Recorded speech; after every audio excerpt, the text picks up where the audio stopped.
Good morning, Tagumpians. Welcome to TNHS Open Class MDL2. I am Sheila C. Solomon, Math Teacher. Based on DepEd Order Number 18 Series of 2020, the public health emergency brought about by COVID-19 calls for the Department of Education to be innovative and resourceful in delivering quality, accessible, and liberating education.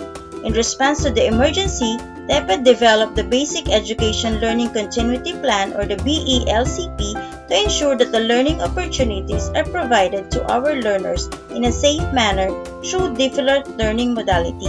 One of it is the modular distance learning in printed form. In printed modular distance learning, there is no need for gadgets for students to continue their studies. The first step to identify learners who would undergo modular distance learning in grade 7 is through the early registration done on May 2021. They were given forms to be filled up by the parents on site, and survey forms or links were posted in our FB group DepEd Tayo Blue Rizal Tagumpay National High School. After that, they need to submit the Modified Learner Enrollment and Survey Form or the MLESF, where all the needed info of students will be gathered. This is also the confirmation of the students' enrollment for school year 2021-2022. Based on the enrollment data, we have 411 enrollees for grade 7.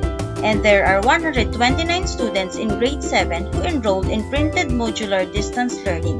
They were divided into 5 classes. A week before the start of class, our school has conducted virtual orientation on different learning modalities so that parents, students, and teachers will be aware on the process in each learning modality. The parents were informed on the schedule on the distribution of the self-learning modules and learning answer sheets. On the day of distribution of SLMs and LAS, the following steps should be followed. First, the parent or guardian must fill out the online or on-site health declaration form. After that, they must show their unique QR-coded ID to the guard on duty, and then they will allow the guard on duty to scan their unique QR-coded ID. Then they will proceed to the designated area to pick up the SLMs and LAS in the label box for their class or section. Upon exit, allow the guard on duty to scan their QR code for the record of their departure. Always practice the minimum health protocols like social distancing, wearing face mask and face shield, and using alcohol while inside the school's premises. By the time that the learners receive the materials, they will learn asynchronously using the SLMs and LAS. They will be given enough time to study and answer all the given learning tasks. This will be easier through the help of the Weekly Home Learning Plan or WHLP provided by the subject teachers. In the Weekly Home Learning Plan, the date and week is indicated in the upper portion of the plan. The day and the time of each activity is also indicated so that the learners would know how to manage their time in doing all the tasks. In the second column, we can see the learning area or the subject info. In the third column, the learner will understand what learning competency should be developed during this period. In the fourth column, all the activities to be answered were listed here. The page number is also indicated so that the students will easily find the activity in the self-learning module.